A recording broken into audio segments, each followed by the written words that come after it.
All right, guys. Copper Cutlass here. First and foremost, thank you guys for subscribing and watching. We're like one subscriber away from hitting 200. So if you're watching this and you haven't subscribed, subscribe, damn it. So either way, I came out of here today. Started doing a couple things last night, which is Friday. We normally do our update and our weekend plans. I went and helped my buddy Eric rebuild the rear end on his Cutlass, and I helped him out with the setup. He's going to do final assembly on it, so helped him out with that. That was cool, but I didn't get a chance to come out of here, but it was planned that way. So I came out here today. Now I mentioned to you guys that I was going to use this black pipe and cut it.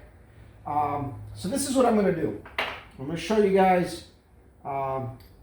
So you see I got these washers and these little sleeves I made. They're going to get a couple of solid tack welds, and these are going to be our washers for the bushings. I'll explain to you guys in a little bit why.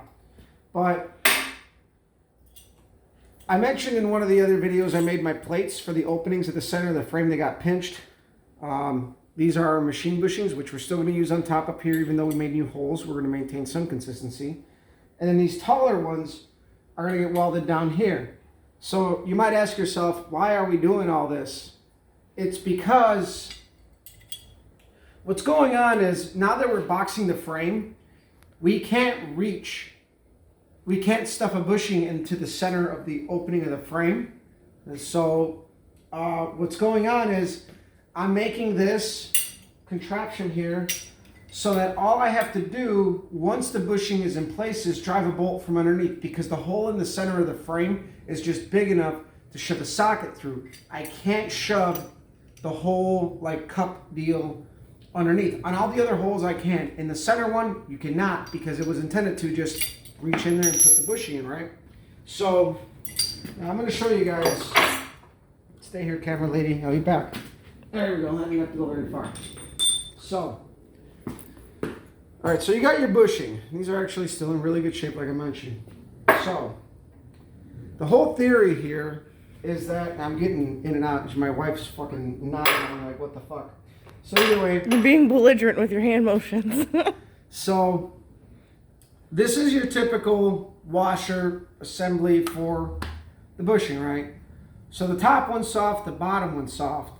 There's no metal in between, just here to, avoid the body pulling from the frame, which leaves less than desirable characteristics if you're going to do any form of racing. So this is pretty much what I'm calling like a semi-solid bushing. So you got this ring, you got this washer. Now, imagine this is our frame rail, because technically this is going to be the top section, right? So we got our frame here. I can show you guys right here, right? You got your bushing that pokes out. You got this guy here, right?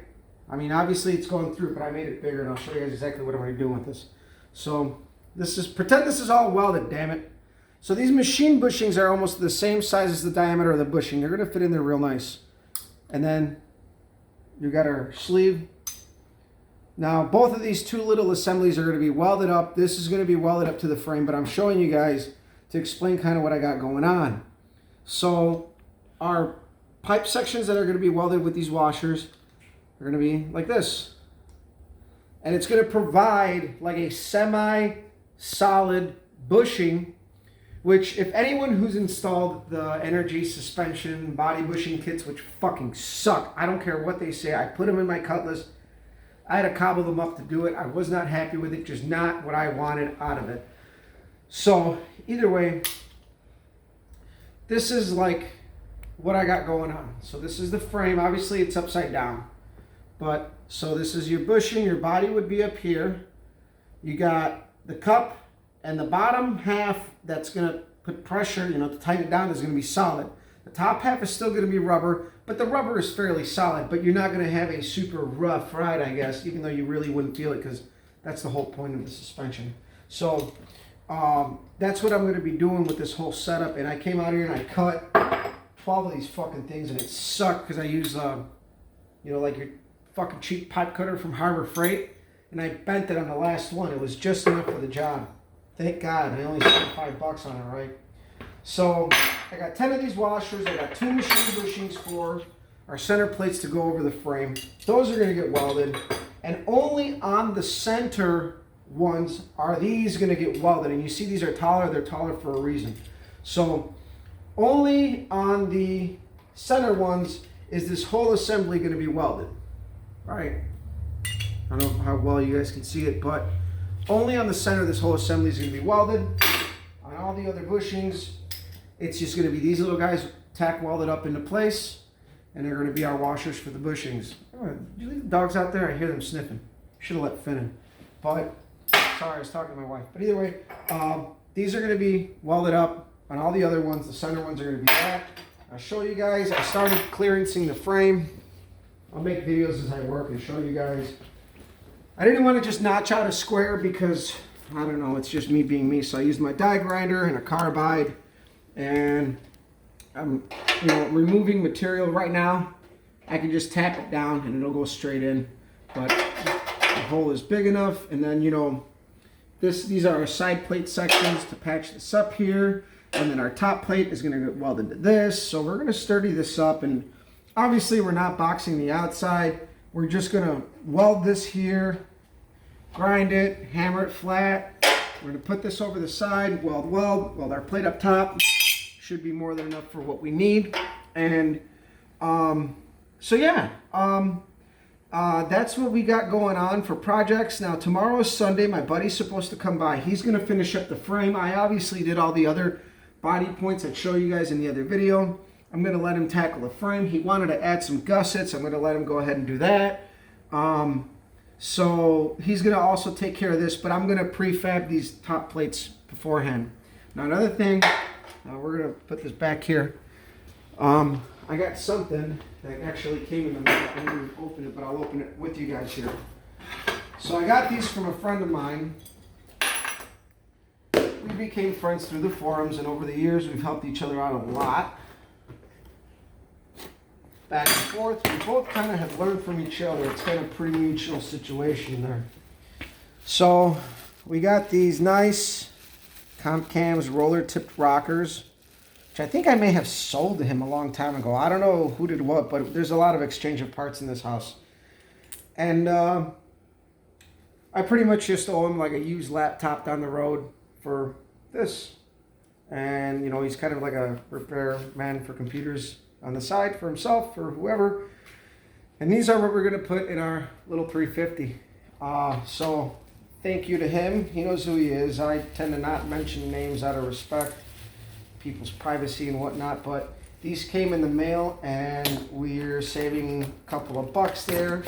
So I have awesome friends, which leads me to my next little topic I'm going to touch on real fast is karma, guys. I believe in karma. I try to help people out as much as possible. I just, when I give something to people, I just say, pay it forward. If there's something you really don't need and somebody can use it, give it away. I know in the last couple of months I've sold off parts, but I also gave a lot away. If I couldn't sell them, I just, gave them to somebody. And I did crush a set of Oldsmobile stamped and embossed valve covers because, yeah, I can. That was probably my one. But I did sell my Mickey Thompson valve covers at a smoking deal to somebody, so I kind of made up for that.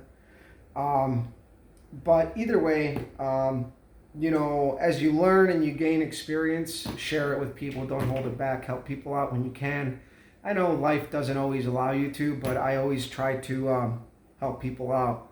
And that's something that I really have embraced in probably the last 5 or so years as I've allowed people to really kind of come into my circle of work. I worked alone for a lot of years, and I used to have that whole mentality that if you didn't build it, it's really not yours. But to think that is really silly because you have to learn from someone. You have to allow people to help you from time to time to progress. And where my car is right now, I don't think it would be where it's at if I didn't allow people to come in. My buddy Dave did the cylinder heads and I let him have at it. He did the cylinder heads. I built the engine. I built the short block. My buddy gave me the camshaft, and my buddy Bob has been building the rear ends for this car for years. And I took an advice from people on suspension and all kinds of stuff. And even though I did most of my own work, it wouldn't have been possible if people didn't help me and at least give me their time to help. So on that end, keep that in mind, guys, because it really is something that I embrace and believe in. Just pay it forward. I know that if you guys know me from the forums in the past, I've kind of been a dick, but in the last 5 or 6 years, I think my mentality has really changed. It went from, it's not about, you know, if you really didn't build it, it's not yours. I think for me, what I'm doing is more about self-reliance and being able to build my own stuff. But in order for me to be able to do that, I have to let people in and help me out. And then down the road, I'm going to be able to do it. So that's something that I've really embraced, because some of these guys that I'm around, they're older. I mean, I don't have a lot of friends my age that are doing a lot of this stuff. So I really take it in, and hopefully, you know, it helps me down the road to be able to be self-sufficient with my own work, and, you know, only farm out whatever machine work I can't do. So on that end, guys, I want to say again, thank you a lot. Our page is actually doing really good. I know we don't have like uber 1,000 subscribers and a million likes, but you know what? For me, I think my concept is I'm going to stick to my guns. I'm not going to try to give you guys a clown show or a shit show, or I'm strictly going to share my work, little things that come here and there, and be as honest as possible. You know, I showed you guys that my welds weren't ideal, but it's what I'm going to have to work with, and I'm willing to live with it because of our situation. And perhaps maybe I could have cleaned it up a little bit more, but when you're there and it's there, you got to just burn through it and keep welding. So it'll work. It's more than strong enough. But situations that come up, just like you guys at work, when I do what I do, we're in a very controlled environment compared to my garage. You know, I have an endless supply of air. I have an endless supply of my own tools and grit and like grinding wheels and stuff that we use for work. So of course, at work it's a little bit different because I have a lot more of a professional environment that allows me to do a lot more of a perfectionist style work, if you will. And here, I sometimes have to live with some of the shortcomings that come with working in my own garage and not having some of that stuff, and just having to say it's fine.